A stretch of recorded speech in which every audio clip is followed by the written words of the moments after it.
সামনেই মাধ্যমিকের সেকেন্ড সাবমেটিভ পরীক্ষা। আজকে আমি তোমাদের প্রাকৃতিক ভূগোল থেকে দুটি প্রশ্ন বলবো, বায়ুমণ্ডল থেকে একটি, বায়ুমণ্ডল থেকে একটি, দুটি প্রশ্ন, আর আঞ্চলিক ভূগোল থেকে একটি তোমাদের প্রশ্ন বলবো। যাদের এখনো সিলেবাসটা শেষ হয়নি, তোমরা আজকের ভিডিওটা মনোযোগ সহকারে দেখো।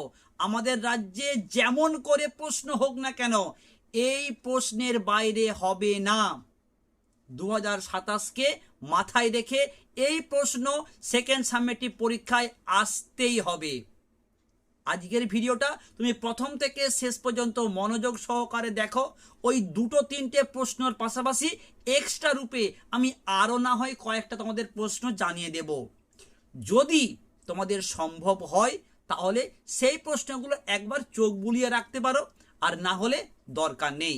আর যাদের অলরেডি সিলেবাসটা শেষ হয়ে গেছে, তোমরা অবশ্যই সেই প্রশ্নগুলো একবার চোখ। তোমাদের সেকেন্ড সাবমেটিভ পরীক্ষাতে প্রাকৃতিক ভূগোল হবে দুটি অধ্যায়, বায়ুমণ্ডল এবং বায়ুমণ্ডল, আর আঞ্চলিক ভূগোল হবে ভারতের অর্থনৈতিক পরিবেশ, যেখানে তোমাদেরকে পড়তে হবে কৃষি, শিল্প, জনসংখ্যা, পরিবহন আর যোগাযোগ ব্যবস্থা। প্রথমেই আসবো বায়ুমণ্ডল। বায়ুমণ্ডল থেকে তোমরা দুটো প্রশ্ন খুব ভালো করে তৈরি করবে, মোস্ট ইম্পর্টেন্ট। এটা সেকেন্ড সাবমেটিভ পরীক্ষা, টেস্ট কিংবা ফাইনাল ভিভিআই প্রশ্ন 100% এখান থেকেই তোমরা কমন পাবেই পাবে। প্রথম প্রশ্নটা মোস্ট ইম্পর্টেন্ট, বায়ুর উষ্ণতার তারতম্যের কারণগুলি লেখো। একটা করলে একটাই পাবে, বায়ুর উষ্ণতার তারতম্যের কারণগুলি লেখো। একটা প্রশ্ন খুব ভালো করে করো। আর সেকেন্ড প্রশ্ন তোমরা করবে বিশ্ব উষ্ণায়নের কারণ ও তার প্রভাব লেখো, বা ফলাফল বা গুরুত্ব লেখো। এই দুটি প্রশ্ন ভিভিআই তোমরা ভালো করে তৈরি করতেই হবে। বায়ুর উষ্ণতার তারতম্যের কারণ আর বিশ্ব উষ্ণায়নের কারণ ও তার প্রভাব লেখো। এই দুটো প্রশ্ন তোমরা খুব ভালো করে করো। আর যারা ভূগোলটাকে অলরেডি শেষ করে দিয়েছো, মানে পড়া হয়ে গিয়েছে, তোমাদের জন্য আমি আরও এক্সট্রা রূপে কিছু প্রশ্ন বলছি। যারা রিস্ক নিতে চাইছো না, তোমাদের জন্য তোমরা প্রশ্ন করতে পারো, উষ্ণতার তারতম্যের ভিত্তিতে বায়ুমণ্ডলের স্তর বিন্যাস করো এবং যে কোনো একটি স্তরের বর্ণনা দাও। তোমরা এই প্রশ্নটাকে দেখতে পারো, কিংবা তোমরা প্রশ্নকে দেখতে পারো পৃথিবীর নিয়ত বায়ু প্রবাহগুলির চিত্র সহ আলোচনা করো। তোমরা বৃষ্টিপাতটা সেই অর্থে গুরুত্বপূর্ণ নয়, যেহেতু বৃষ্টিপাত গত বছর চলে এসেছিল, তাই তোমরা টিকা আকারে দেখতে পারো শৈলক্ষে বৃষ্টিপাতটাকে। ওকে।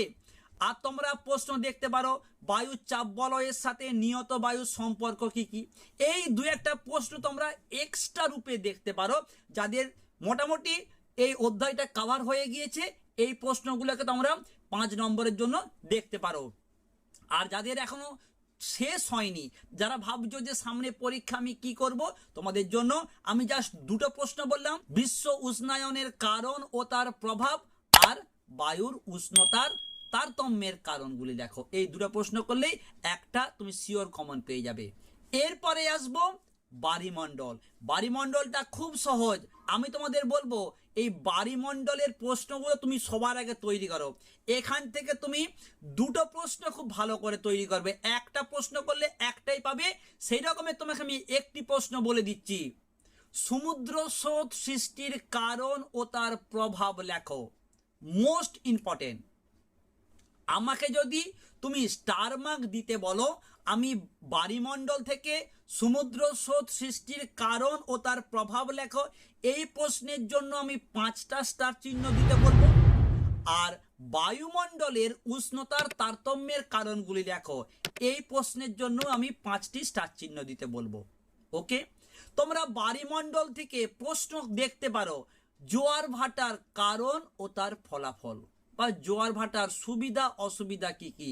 ভালো করে তোমরা এই দুটি প্রশ্ন করো। তাহলে তোমরা প্রাকৃতিক ভূগোল থেকে প্রথমে ওই দুটি প্রশ্ন করো, বায়ুমণ্ডল থেকে একটি আর বায়ুমণ্ডল থেকে একটি। আর অতিরিক্ত আমি তোমরা বায়ুমণ্ডল থেকে করবে বিশ্ব উষ্ণায়ন, আর বায়ুমণ্ডল থেকে তোমরা দেখবে জোয়ার ভাটার কারণ ও তার ফলাফল। ব্যাস, এনাফ। এই 4টা করলে আশা করছি তোমরা একটা প্রশ্ন শিওর কমন পেয়ে যাবে। আর যারা রিস্ক নিতে চাইছো না, তোমাদেরকে আমি যে প্রশ্নগুলো বললাম একটু চোখ বুলিয়ে নাও, তাহলেই হবে। এরপর চলে আসছি তোমাদের ভারতের অর্থনৈতিক পরিবেশ, অর্থাৎ আঞ্চলিক ভূগোল। প্রত্যেক বছর কিন্তু তোমাদের কৃষি এবং শিল্প থেকে প্রশ্ন আসে, তাই আমি তোমাদের প্রথমেই বলবো যারা এখনো সিলেবাসটাকে শেষ করতে পারোনি, তোমরা শুধুমাত্র কৃষি আর শিল্পের উপর গুরুত্ব দাও, তাহলেই তোমরা একটা প্রশ্ন 100% কমন পাবেই পাবে। আর যারা বলছো যে একটা করলে একটাই পাবে, সেই রকমের তোমাদের আমি একটা প্রশ্ন জানিয়ে দিচ্ছি। অনুকূল পরিবেশ লেখো। প্রত্যেক বছর মাধ্যমিকে, প্রত্যেক বছর টেস্টে কিন্তু অনুকূল পরিবেশ পরীক্ষায় পড়ে, কাজেই সেকেন্ড সামেটিভ পরীক্ষাতেও প্রশ্ন আসবে, এটা আমরা আশা করতেই পারি। তোমাদের জন্য মোস্ট ইম্পর্টেন্ট অনুকূল পরিবেশ ধান, আখ, তুলা, কফি, কার্পাস। ভালো করে দেখে নাও, তাহলেই হবে। একটা করলে তুমি একটাই পেয়ে যাবে, অনুকূল পরিবেশ। ওকে, তোমরা দ্বিতীয় প্রশ্ন করো শিল্প থেকে। কি প্রশ্ন করবে? ভারতে কার্পাস বয়ন শিল্প গড়ে ওঠার কারণগুলি লেখো। 3 নম্বর তোমরা প্রশ্ন করো পশ্চিম ভারতে পেট্রো রসায়ন শিল্পের অগ্রগতির কারণগুলি লেখো। এই 3টে প্রশ্ন করো, এনাফ, যথেষ্ট। এখান থেকে তুমি শিওর একটা প্রশ্ন কমন পাবেই পাবে। আর যারা বলছো যে স্যার আমরা রিস্ক নিতে চাইছি না, আমাদের অলরেডি ভূগোলটা কমপ্লিট হয়ে গিয়েছে, আমাদের জন্য স্যার কিছু প্রশ্ন দিন, তোমাদেরকে বলতে পারি। তোমরা প্রশ্ন দেখতে পারো যে ভারতে নগর গড়ে ওঠার কারণগুলি কি কি। তোমরা এই প্রশ্নটাকে 3এও আসতে পারে, 5এও আসতে পারে।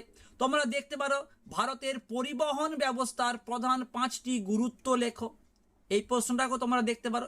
এই 2-একটা প্রশ্ন তোমরা ভালো করে নাও, তাহলে এনাফ।